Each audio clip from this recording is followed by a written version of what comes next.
Okay, we've got 5 people in the room, so I'm going to go ahead and call the meeting back to order. Thanks for your. Oh, no worries.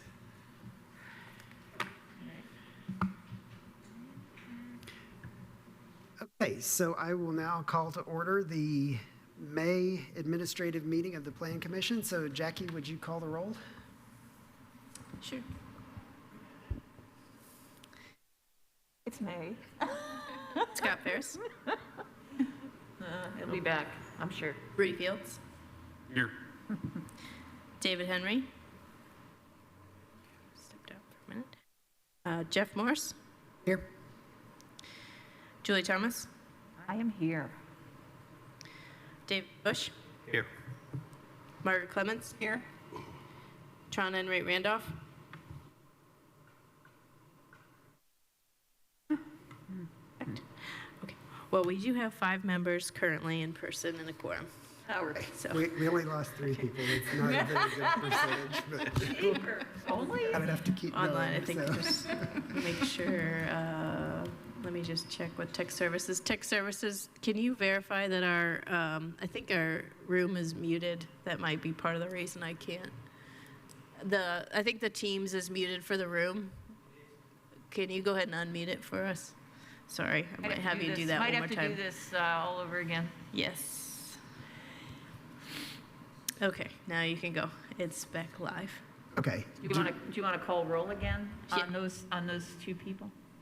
Yes. So we just realized we were muted. So we called the roll, and I'll just call on the folks that either were not in the room or we were muted. Tron Enright Randolph. Here. Thank you. Scott Ferris. Here. David Henry. Here.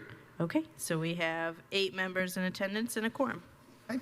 So the first item under administrative business is our standing CDO prioritization list. So Jackie, do you have any updates for us on that tonight? We have had some updates on that. I actually think that if we press on this, it will show you some of those updates. So, oh, thank you. It took it. Okay, that's okay. Just as we go along, we just add in any updates. So item number 14, which was a rezone request by petitioner Board of Commissioners, we just stated that it was complete and the ordinance numbers. So we'll just keep using this document and the CDO website to keep everyone updated. Okay, thank you. So moving on to case SIA-22-31, the North Park Office State Road 46 subdivision. Any updates or notable information to share on that one? This is a great one. All the work that we've been doing with developers to get their, finished subdivisions into the county inventory. We finally have a success story here. This is a part of the North Park Office State Road 46 subdivision, tract B-2, parcel 2A and 3, final plat. And they have built a considerable amount of road up there. Looks like this highlighted in the picture up here. And the highway department and the stormwater program manager have been out there and done their inspections. We have counted the trees, looked at the drainage, and it was accepted into the county road inventory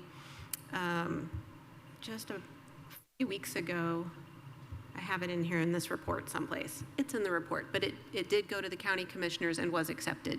So at this point, the developer is looking to do a release of the funds. It's a release of $1,528,240.69.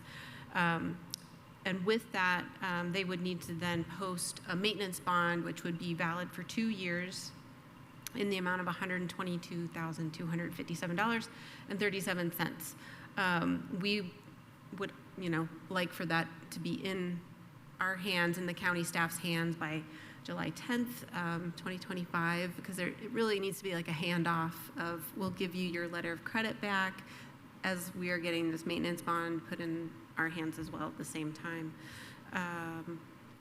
Of other things to note, we did go through the findings and, see that they meet all of the county requirements under the CDO. I do have a note in here that we needed a letter from Jeff, and he did send that letter in. I'm sorry it did not make it into the packet, but I do have it in my email. And yeah, I make note of the maintenance bond that does need to be in place. We've got the letters, here's the highway department's letter stating that it was approved to be in the county road inventory on April the 10th, 2025. So I did put it in. Here's the written assurances. Got it. I panicked for no reason. So there are no affidavits or waivers or liens or anything associated with the subdivision. So the county's taking it in free and clear. All right, so does anyone have any questions? This is an administrative item. I think we still, it didn't need public notice necessarily, but we do like to have a vote to say that you all are agreeable to the release of the funds and the letter of credit, as long as they bring us that maintenance bond. Okay. Thank you, Tammy. Mr. Henry's got his hand raised. You can go ahead, Mr. Henry. Thank you. It's related to this item, and maybe it's just getting clarity. So when we took the vote on the North Park rezone, this road, the continuation of this road beyond what's being accepted in inventory, we made an amendment about that, right? Because wasn't there a plan to continue this road beyond this build? I'm just trying to refresh my memory here. Right. To the north of this is a different PUD. Okay. And, they have not expressed interest in developing that yet. And then there's also like a little small triangle piece, and that will also still have a frontage road and connect back up into State Road 446 eventually. Okay. Whoever wants to develop that little triangle piece, which is part of North Park, they would have to build that road at that time to be able to access fully this. Okay, we didn't amend that out, right? I mean, I remember there was a member of the public that asked a question about the completion of this road at some point, and that's what's triggering this question. But right, so the little yellow, the stub that you see that's going towards the west, we did remove that, I think, as part of the most recent North Park outline plan amendment. That area through there has a lot of interesting karst features and topography, and it might be better served as just a driveway to serve a single development and not require a road that goes all the way to the western property line, because those lots over there are residential and they look a little different than they did maybe 20 some years ago when the North Park ordinance was written. Okay. No, thank you for entertaining the question. Yeah. Hey, any other questions for staff? Seeing none, do we have a motion?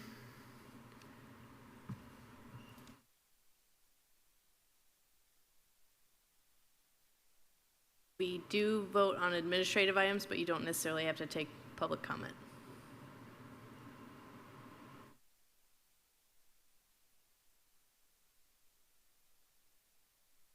So I move that, let me see if I get this straight.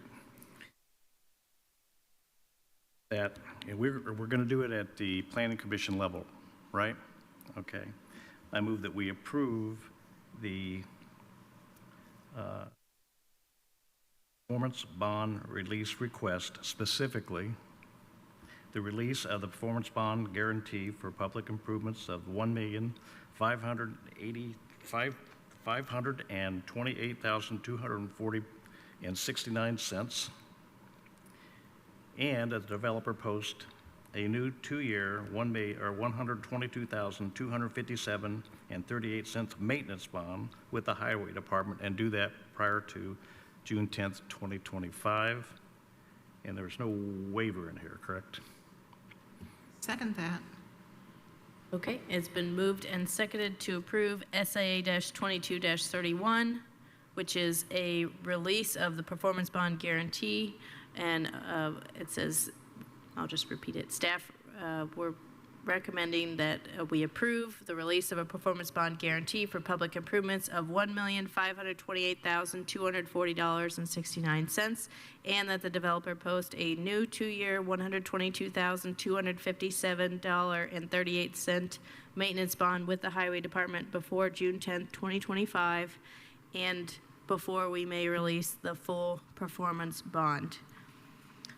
A vote yes is a vote to approve. David Bush? Yes. Margaret Clements? Yes. Trina Enright Randolph? Yes. Scott Ferris? Yes. Rudy Fields? Yes. David Henry? Yes. Jeff Morris? Yes. Julie Thomas? Yes. Motion is approved, 8-0. So moving on to unfinished business, can we take the two Holland Fields cases together, or do we need to keep those separate? We can take those together. Okay. And this is a pretty brief update. I did email them this morning just to be like, do you have any updates? And they responded. So they submitted as-built for phase 1, and the Highway Department did make comments on those, so they have those back. Phase 2 were submitted this morning, it looks like. And then they're kind of working on a preliminary design, but they still need input from the Holland 3-lot minor developer. So Jackie and I may try to facilitate some communication to make sure that that's happening and staying on track. The bank is preparing the letter of credit that is due on May the 14th. We're hoping that we get that about 2 days prior. But, this is moving at a pretty quick pace. I'm hoping that we don't see a continuance of this. I wouldn't necessarily be surprised if they ask for a continuance at the regular meeting on, is it May 20th? Yeah. So I'd rather it be right than not. We're not, so hopefully they have a more thorough update for us, but we'll maybe get it right at the timeline that we need. But yeah, it'll be There's down to the wire, I think. There's still a lot left. There were a lot of comments from Ben Ayers at the Highway Department for that phase 1 as-built. So And we don't know the comments back because the others were submitted on phase 2 were just submitted. that's what Ben So told me that today. could be, yeah, okay. Phase Thank you. 2 to me is not as, Early. it's not going to have near, I think, as much issues as phase 1. So I'm hopeful. Are there any questions for staff? I just would like to Just commend one you. question. Sorry, Ms. Clemens. I was just wondering if the slide that we're looking at is supposed to be the case number SIA. I thought we just went through that. Excuse me, Ms. Clemens. I just want to commend the staff for working so well with parties where there had been a, kind of a different vision or different practice, and to really make this come together. I really appreciate that. And so I'd like to move approval of SIA-22. No. No, continuance, yeah, continuance, sorry. Well, this is just an admin meeting, this is so the we're admin just, meeting. yeah, we're just doing Need to do a thing. Okay, that updates. was my question earlier. Like on that. You'll hear this formally on May 20th. But we're going to continue this till May 20th. And you don't need a motion from me, so thank you for your patience. It feels weird to be in this room doing an admin meeting. know. I have to keep telling myself it is, so Good. no worries. Yeah. Oh my gosh. Okay. Okay, any other questions for staff on this? Okay, thank you. As Ms. Clements said, thank you for all your hard work on this. Moving on to the third item under unfinished business, ZOA-25-2, the amendments to the CDO. This will be a final hearing on May the 20th. Yes, and I'll also thank our other staff members, our planners who usually help us run the technology. So thank you for your patience. We appreciate them greatly, especially tonight. So this is a different text amendment. This is in regards to the impervious cover maximum. This was continued to May 20th. from the April 15th meeting with a request that we revise a bit more to make the text amendment simpler. So we did go back and work with the stormwater program and try to come up with something that we think could meet what would be a little bit easier to administer and also the goals of their ordinance as well. So we believe we've come back with a pretty good product. I also wanted to note, I think it was Commission member Mr. Enright Randolph had made a comment or question about the number of petitions that we might be able to avoid variances for. So I wanted to hone in on that a bit with our tracking sheet that I included in the packet, since this was something that we talked about at Drainage Board, and now I've added a little bit more information. So starting on page 42 of the packet, the green highlight, this would be items that would no longer need a variance moving forward due to their impervious proposal. The items in yellow technically would not need a variance because their driveways will have been pre-existing by the date of the CDO. But moving forward, had they put in all of the development, the driveway and the buildings, they would be over the impervious. So what I've done is collect aerial imagery of the items or the addresses in yellow, so you can get a visual of what would still need a variance if built out new today as compared to the overall lot size. So I will go through those quickly, and then I will go into the text amendment itself. I think it helps to start with a little bit of a visual comparison. So this is the first one, and they would be required to have, as the text amendment is stated right now, 50% of the lot size or 7,000 square feet, whichever is less. Right now they have 9,959 square feet or 36% impervious. So technically this length of a driveway would still require a variance in hopes that we could encourage maybe more compact development or different ordering of different things to reduce possibly on this one driveway location and size. This is also one, a lot of times it's also due to the overall size of the property. So because it's percent or square footage, whichever is less, sometimes that can get to certain properties. This is also one where they have a long driveway that technically does not serve other properties. So it would just be kind of a pole flag lot is what we call this, a flag lot, and it's the pole of the driveway that's counting against them. So if that's something that we want to discuss further, we can, but this is one that would not meet the new requirements if the driveway was not pre-existing. And then this another case, which is going to be at the BZA tomorrow night, actually, where they have a proposal for a new structure. So it would be 18,721 square feet of impervious. It's a little bit over, I think it's a 1.43 acre lot. And then this one, which is kind of a unique situation because it's, I believe it's the Boys and Girls Club that owns this parcel, but there's a lot of different driveways and different impervious throughout. So technically this one, if built brand new, would come against some of the requirements because it's in the FOR district. This might be one where we recommend a rezone to a different zone in general or a variance. And then this is another one that we saw at the BZA. They're adding another garage structure here, but they were exceeding, they had 26,000 square feet of impervious. So if built brand new, this would require an impervious variance. So with that, I'll go ahead and go into some of the changes that we've recommended. So we are going to be adding in some nuance here in terms of lot size. So we're keeping the first part to be 0 to whatever the minimum lot size is of the zone that we're in. So this is AGR, and it has a requirement of 2.5 acres. We did bump up some of these percentages and square footages just to, in working with the stormwater program, but because it's 0 to 2.5 acres, we keep both the percent and the square feet. Thereafter, we're just doing square footages because what we're finding is that, you know, based on the original CDO, it says maximum impervious cover, and it has the percent or square footage, whichever is less.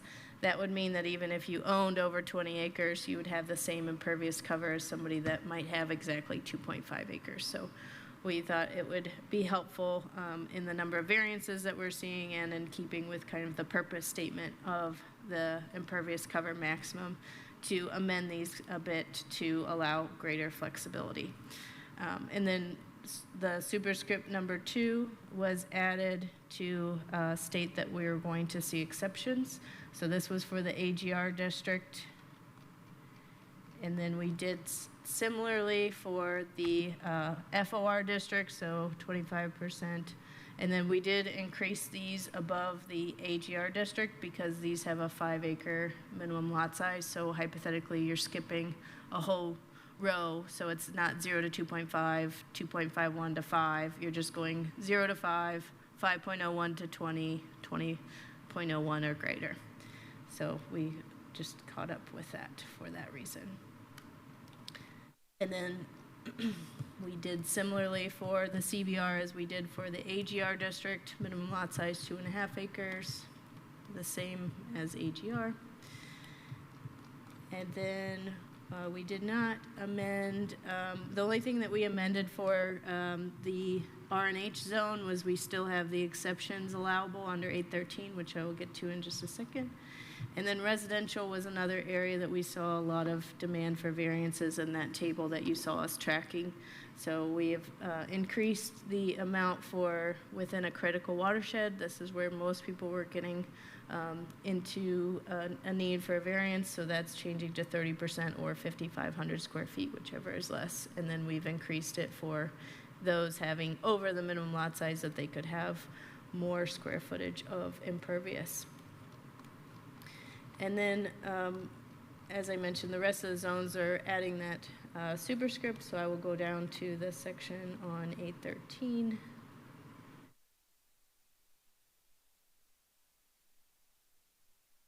And note that the changes in ZOA 25.1, some of the Scrivener's errors, you won't see those in this version, so because we're taking them as 2 separate text amendments, we're going to have some document versioning that we will figure out, but note that they are distinct, but they would be combined if both approved. 813, the impervious cover exceptions. So we got rid of the, how to calculate the driveway and the drawings based on the feedback we received.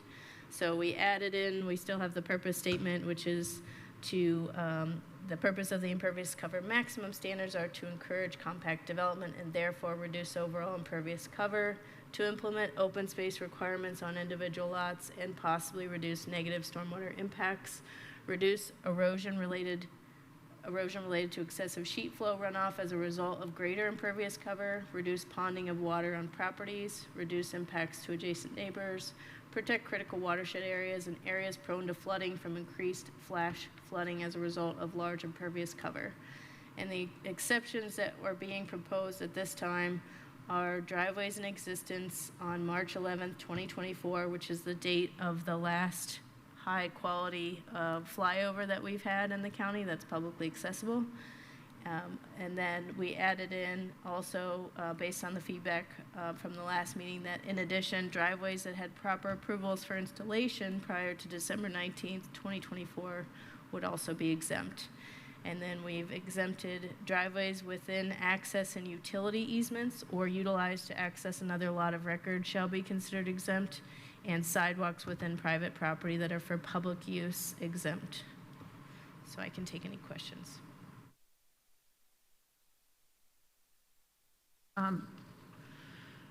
So I'm a little torn because on the one hand, I think there are aesthetic advantages to having, there was one of the examples, a driveway where the garage opens behind the house instead of to the street. But how do we, I think this is more a philosophical question for my colleagues, how do we, without having an impervious surface requirement that's that's the one, that's impossible to keep and maintain. How do we limit driveway space on properties? And, I mean, is that something we want? And then how can we do it? Because I think that is, you know, it's the least attractive thing about a property in a countryside, you know, in a rural area, and The driveway or the driveway. or some people think that the garage at the front of the house is the Right, most and that- unattractive. Right, and I just said aesthetically, I like the idea of pulling around back for a garage, but, yeah, is there any way that we can try to limit driveway?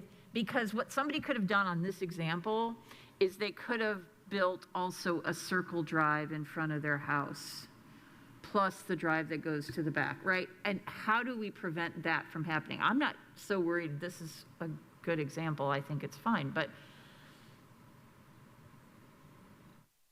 you know what I'm saying? Because then that creates stormwater issues elsewhere.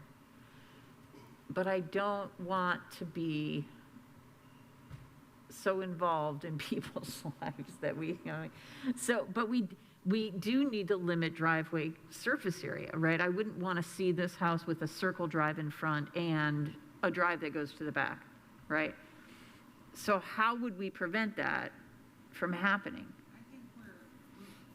Personally, we're micromanaging Yeah, I don't our want to. property owners into a box that would be, you know, in the county. Yeah. You know, we have people with farm equipment. Yeah. We have people with pole barns. Sure. We have people with tractors that need protection at night so that Sure. they don't get stolen, and Yeah. even in broad daylight.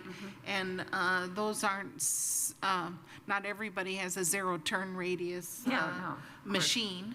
So I'm kind of looking at this and can't really wrap my head around it. Yeah. But I am kind of opposed to the micromanagement of Yeah. it, and I don't know, especially, you know, it seems to me like a lot of this CDO is planning for urban environment, but we've got a lot of rural environment.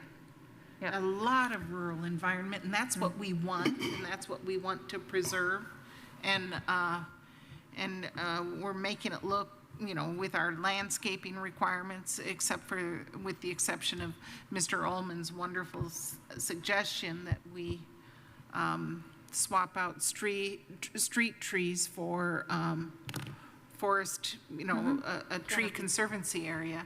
I thought that was just a wonderful adaptation, and something like this we could noodle on it a little bit more. Yeah, I don't want to micromanage, but I also don't want to see, especially in a more densely developed area, so many different you know, on a small lot. That's where it's really problematic. If it's a huge lot, it doesn't really have much impact. So yeah, drive off to the pole barn and the shed and what, I mean, that doesn't worry me, but it's in the smaller lots that it does worry me. And I just need to look at those numbers again, the proposed numbers again, and think through it and think about some examples. And I might ask for some more via email. I had a similar reservation with one of the other examples that was up there. I think you called it the flag and something or other. The Poland flag, yes. To where if one would not allow an exemption for that long driveway, then that property becomes stranded and undevelopable. Absolutely, yeah, of course. I think these are all really good examples to have on hand, yeah. I was wanting to weigh in if I'm able. I had my hand up, so I didn't want to jump in. I thought the conversation was great. Would this be a good time? Yeah, go right ahead. Okay, thank you. I'm kind of leaning towards more of what Commission Member Clemens has been kind of saying. I think that I also agree with Commissioner Thomas that there needs to be a fine balance. I do want to point out that what we have currently in our ordinance is more strenuous than what we're considering today. So I think this is a good step in the right direction. And then I kind of had a question for Director Nestor Jelen. When we were discussing this at the Drainage Board and we started to kind of dive into some of the minutia, the question was posed that within the ordinance it says, which is ever less. And she was wondering at one point what our thoughts would be is which is ever greater. And I'm kind of curious if that might go in line with relieving some of the strenuous kind of burden that was kind of discussed with a number of different types of parcels, and seeing if that would kind of really meet the intention of our maximum impervious surface compliance or measure. So I guess, Jackie, that's a question for you. I'm kind of curious of, since you've been able to mull on this even more, what's your thoughts about that? So since we have broken it out in the proposal before you on a basis of acreage, I don't think whichever is greater is as helpful as it might have been maybe prior where we didn't have it broken down by acreage.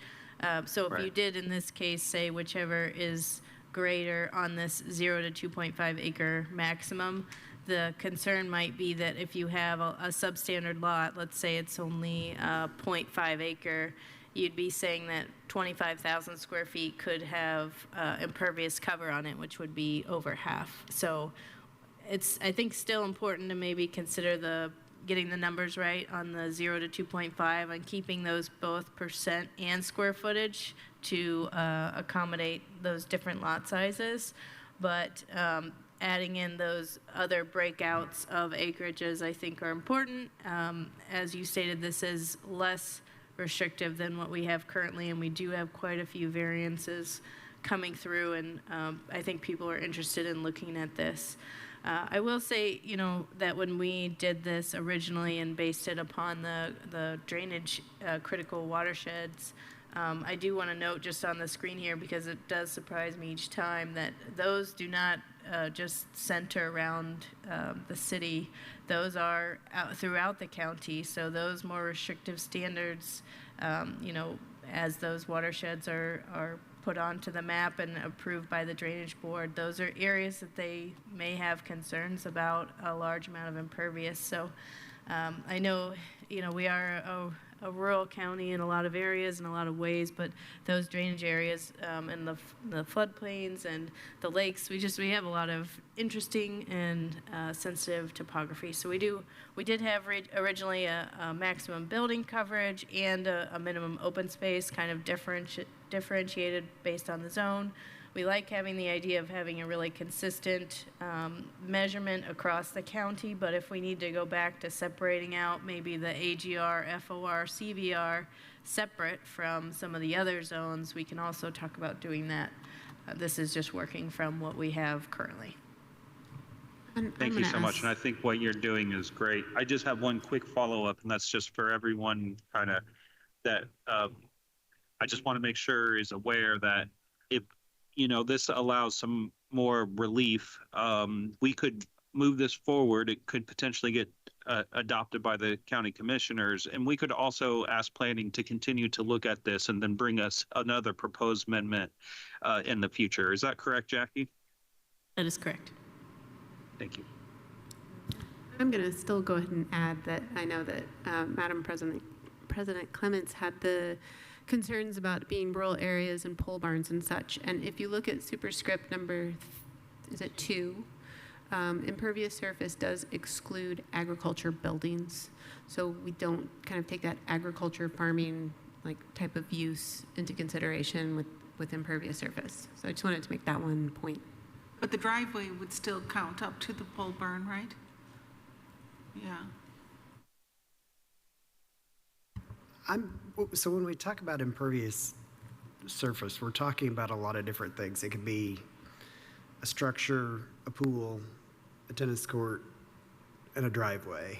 And I'm wondering, and I'm just thinking out loud here, if there's value in separating out driveway into its own category and considering, percentage of lot size as to how much driveway space you could have, because it just feels different to me. And I realize it's still an impervious surface, but when we look at the example of the driveway going around to the back of the house, that adds a lot more driveway space when somebody does that. But at the same time, that gives it a much more rural feel, because if you've got 4 or 5 cars and a tractor, they're parked back there behind the house and you don't even see any vehicles from the front. So I agree with everything saying. I just wonder if there's a different way of looking at this.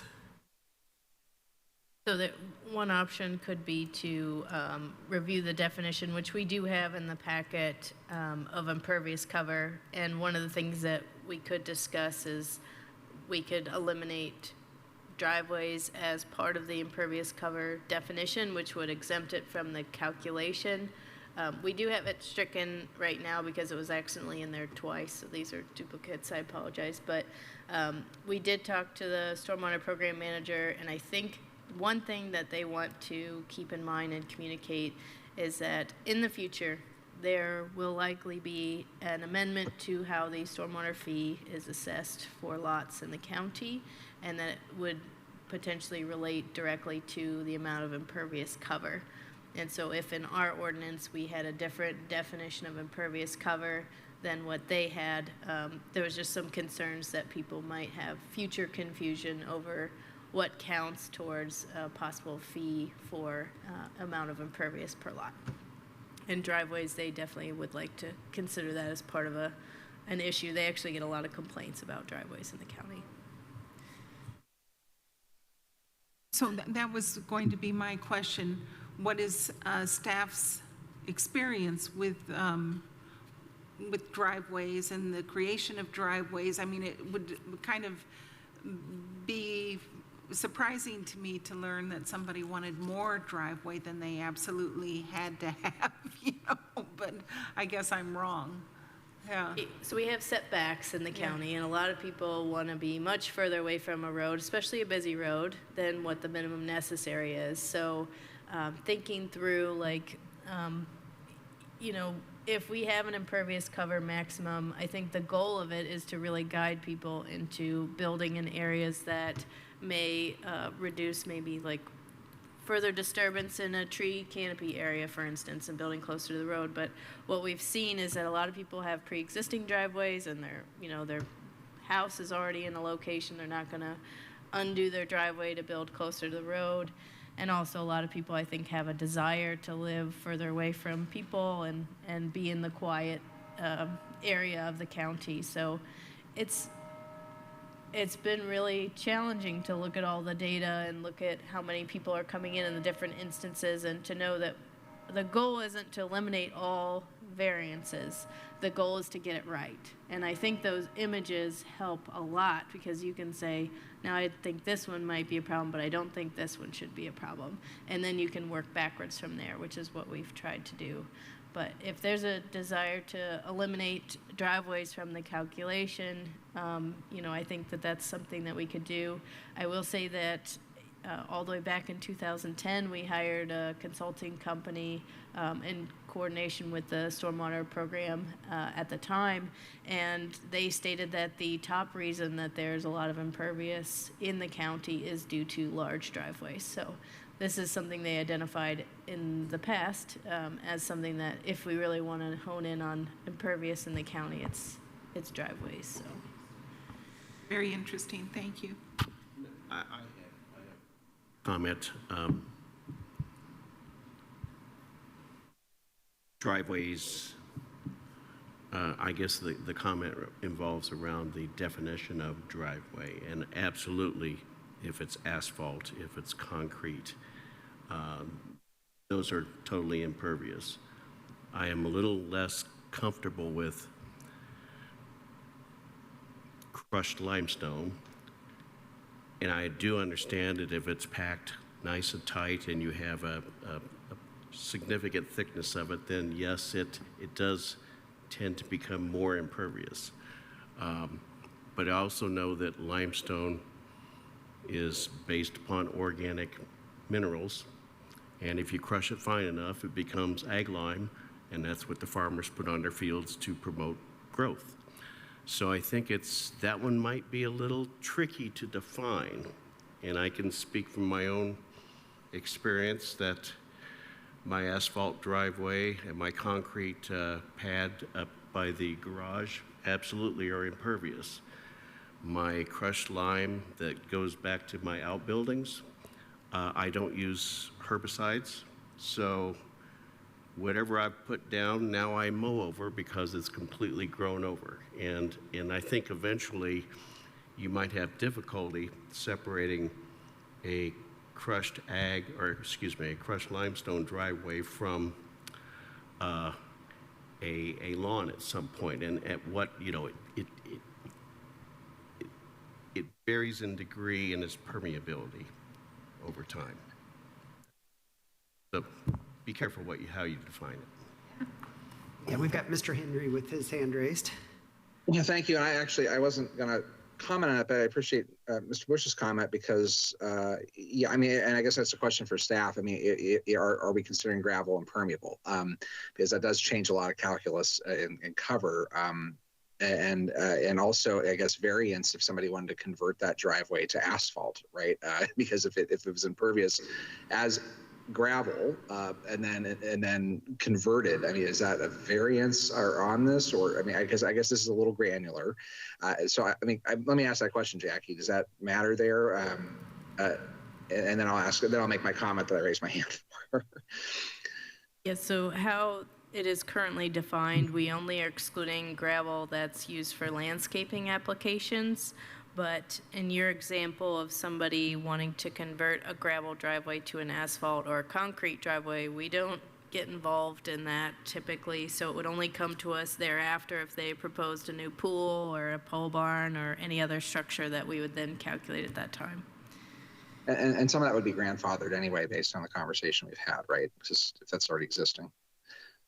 Right, yeah, if it could be existing prior to that date. Cool. So I guess my only comment on this is I appreciate Commissioner's comment about at what point have we paved over the entire lot? I mean, I guess the 15,000 square feet is about a third of an acre, and as I was looking at the home that we saw with the driveway that wraps around and imagining a circle turnaround in the front, we might be approaching a third of an acre on that. It's hard. I couldn't tell from the image, but. I guess as this is done, I appreciate the flexibility that's here now, as Mr. Enright Randolph pointed out. For me, I guess what I'd like to see if we were to revisit this again would be once we have updated floodplain maps for the county and really how the updated floodplain maps influence this discussion a little bit. As we know those maps need to be updated. I know other offices in government are working on that, and how much more floodplain we're dealing with in the next decade may change my mind and on this, and maybe lean me more toward what the commissioner has said about how we think about those controls with a new floodplain map in place. But that's my comment. Thank you for the work. Hey, Mr. Ferris. So I actually brought up the comment about gravel at the last meeting. And I'm going to echo what has already been discussed. I'm reading the definition here, and it's on the screen. When I look at gravel areas, I don't know what a gravel area is. Is that a complete roadway? And I said this last time as well, or is it we just have gravel strips with grass down the middle, like some outbuildings and things like that? Is that a gravel area? And when I see private access roads, I mean, I'm confused on what a private access road is if I compare it to the example I just gave. I mean, you could have an area behind your building going to an outbuilding, which would be an access road to a barn, okay, but has the gravel strips, et cetera. That's an access road. And then I look at driveways. Well, is a driveway a solid piece of something? Whether it be a paver or asphalt, et cetera. So I'm kind of confused on grouping all of these things together, maybe more of a generic term would also give you a little more flexibility as appropriate. But if I want to take and question you at the staff, if I'm a petitioner, I could probably pick at that. And I don't think you want that. So I don't know what the answer is. We do have a definition for private drive, and it reads as vehicular drives, paved or unpaved, which are wholly within private property except where they intersect with other streets within public rights-of-way. Access is shared by more than 2 tracts of land. So I think it's identifying an easement. It's another way of describing a road that's within an easement. So is a private access road gravel or asphalt? Or is it either? It can be any of those. It could be any of those. Correct. But do you gravel? I mean, Sure. it's. We've been, for the last 5 months, hand calculating the impervious, and I think there's been questions by staff, and it's certainly a lot of clicking, and so we do visually want to see something that works well with what what's being applied for. I think a lot of things do look reasonable with the amount of impervious. They have a lot of acreage. So if we come back to this and we return to this, or even tonight, if people want to exclude certain materials or exclude certain parts of the definition, we would thereafter no longer calculate that as part of the impervious calculation. Would it, if you eliminated gravel area, and when you're reviewing a petitioner's request, what they're proposing is a private access road? Isn't a gravel area a subset of a private access road? Yes, so we also have driveways in there. So I would say we would have to amend it further to say, after pervious pavers, we'd have to say asphalt or concrete private access roads, asphalt or concrete driveways, asphalt or concrete parking lots, and then I think that would be it. So if you want to exclude gravel driveways, we could just not list it in there. I would argue it's restrictive. Now, others can argue against that. Go ahead. I have just one question and then a comment. And the question is having to do with like riprap that slows down water flow. That would not count toward impervious surface, would it? No, I would consider that part of their stormwater infrastructure that they have for the water. Okay. And the second thing is really to make a plea to my colleagues and to staff, that aesthetics do matter, and this ordinance will kind of have an effect of making people have their garages front facing. And I mean, it's one of the most unattractive ways to arrive home. And it's the dream, the American dream, to live in a home where your garage is not at the front, really, for the most part, because it is aesthetically unappealing. So the extent to which that can be factored in, I think it's a value we should embrace. That's all. Question. I just had one more comment. I'm sorry. I've tried so well to time this well. My question is about who are the other guys that talk about how much impervious surface you can and how much you're going to pay for impervious surface? Do you run up against a situation where there's a revenue issue? Because I owned a piece of property in another city where I had a huge gravel area that had been used for truck parking for many years. Quit using trucks, and pretty soon I'm having to mow it because grass grows back up through it. And I successfully fought the fact that they wanted me to be 100% impervious surface, but I said it's growing grass, so how do you call that impervious? So, but, you get into this, you've got a conflict with another group that may be saying, hey, we get this much money for this much impervious surface. Is that a consideration, or is that just, You mean tax, like a stormwater fee for impervious? Yeah. They're not currently calculating at that amount, but I do see your point. I have a concern that people could get a variance from the BZA and try to take that in the future to stormwater, say, no, don't charge me for this, I got a variance. So I share that concern of understanding by the public, but we're trying to differentiate it, I think, ahead of time. But the stormwater fee is based on just residential We'll right decide now. on the It's 20th. not based on impervious yet. I need to look at the numbers again. Well, and I think maybe we could have Erica Pennell come explain that. She's our stormwater manager, program manager. She's not online, and I think maybe allowing her to have some prep time and kind of do a quick overview would be great.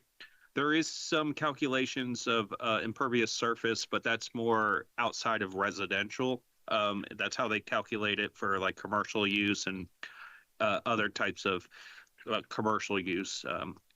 Anyways, I'll just leave that alone. But just to kind of clarify a bit, there's a stormwater management board that's composed of the county commissioners and the county surveyor, and then there's the stormwater program, and then all of that kind of goes within there, and then there's a stormwater ordinance. So that's just a very quick rundown of that. I didn't want to completely ignore your question.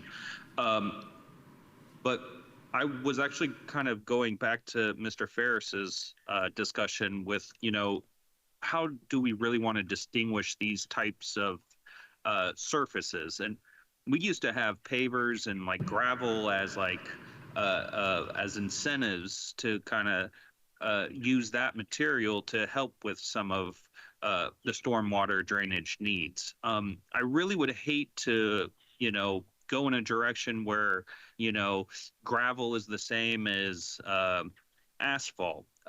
It's all about how you maintain it. I understand that sometimes if it gets compact, then it's no better than asphalt. But again, I think we need to think a little bit more through that. And I'll just put my cards on the table. Right now, I don't think we're going to get that done.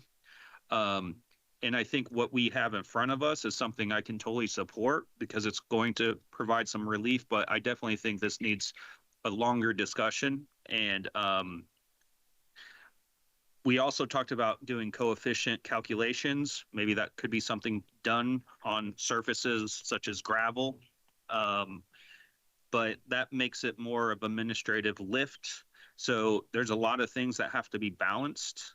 And that's kind of where I'm at. Okay, thank you, Mr. Enright Randolph. I think we've had a good conversation on this tonight. Are there any closing comments before we move on to the next item on the agenda? I would just like to have a quick summary of what you think you're going to have to go back and address. Well, I haven't heard any comments regarding the actual numbers yet, but if people want to take a closer look at that before the meeting and send me a message, or if they want me to add any more, like I can add that 2010 drainage memo about the long driveways, I'd be happy to do that. As far as the impervious cover definition, what I think I'm hearing is, and this is just on the fly, that we would include without limitation rooftops, pervious pavers are still in there, asphalt or concrete, private access roads, driveways, and parking lots. And then we would go on to say decks, patio areas, swimming pools, buildings, tennis courts. And then I can eliminate gravel altogether. I think that's what I'm hearing from folks. And then excludes out stormwater infrastructure. So, yep. I don't know if I'm sold yet on the gravel, although I do understand the issues, because if you have somebody who has a driveway that's on a slope going upward from the roadway, you want them to pave it because gravel will constantly be in the road anytime it rains. So that worries me, but I do understand that gravel is, some gravel does compact and become almost like a road, and sometimes it doesn't. I know, it's so tough. What I would ask, maybe what I would find useful is taking some of those numbers and doing some basic diagrams of what that would actually look like. You know what I'm saying? That meet, like instead of just showing the ones that won't meet, show the ones that would meet? Yeah, like, Okay. you know, the little box diagrams, they don't have to be actual photos, you know. They could just be box diagrams or something. You know how we've done through the CDO. I don't know how hard those are to create, because you all made it look easy the whole time, but. It's true. But if it's easier to find examples from overhead pictometry, that would be fine too. Whatever, I just think it might, you know, here's the low end, here's the high end, they both would pass, you know, muster. I think that would be helpful to have. I don't know. This gravel thing, it's fascinating. It really is, to consider, because, yeah, I've got grass growing up in my gravel drive right now, so just looking at all the weeds. But at the same time, I really don't consider it impervious. I don't know. I'm going to stew on it, but I really appreciate all the info and the work that's gone into it. It is a very difficult thing to address. It really is. So, thank you. So this is the final hearing for the admin meeting. Will we see it next at a plan commission meeting? Is that where it goes next? Yes, so this will go to May 20th without, this is just an update at the admin meeting, but I wanted to elaborate since there were a lot of Right. changes. Okay. Doesn't look like we have any more comments, so we will move on to new business. So the first is REZ-25-4, the Hunter Valley Historic Landscape HP Overlay. So Go to the next one, maybe. And yeah, I'll take these two together, so Okay, if thank that's okay, they're the same parcel, so that makes it easier. So what we have here is the North Park Mass Fill site that you all had heard as the outline plan to approve the use. Milestone Contractors owns the property, and they want to use it as a mass filling site. It's a previous quarry. But as part of that, there was a condition that they go through the historic preservation rezone process. So what you're going to be seeing on May 20th is actually a historic preservation request as well as a development plan approval. So you'd be asked to approve both the filling of the quarry site that's not historic and then a preservation of the northern area. So that is a quick summary of what they're going to be proposing on May 20th. any questions for staff on those two items? Not, we will move on to the last item, SIA-22-20, the Stone Lake Park Phase 6 request for extension of performance period. Yes, so I will note I was not able to hear back from the representative of this petition site. I had heard from them prior, but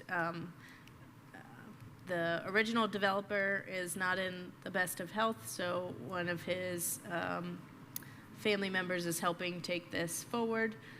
But what it is basically similar to the other requests, a request for an extension of time to complete the remaining improvements, which we've looked at on as-built and aerial imageries that we've had over time.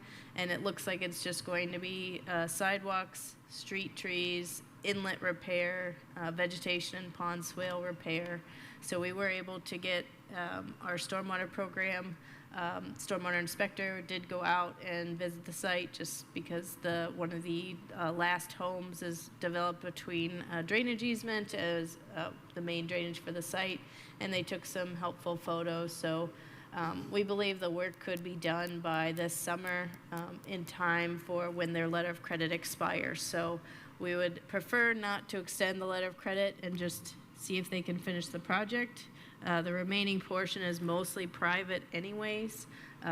Not to say that that doesn't require them to comply with the preliminary plat approval, but they are mostly finished. It's just a few things that they need to complete, and we have plenty of funds on file for them to complete the project in our estimate of the cost. But note, the estimates that we use are subject to change, of course, based on highway review and any other inspections, but we just wanted to get a rough estimate that what we have on file is actually more than what we would need to finish the project. So before you, it's just going to be a request for a performance period extension to August 15th, 2026. Thank you, Jackie. Any questions? And I'll try and get a hold of the developer or their representative before the next meeting.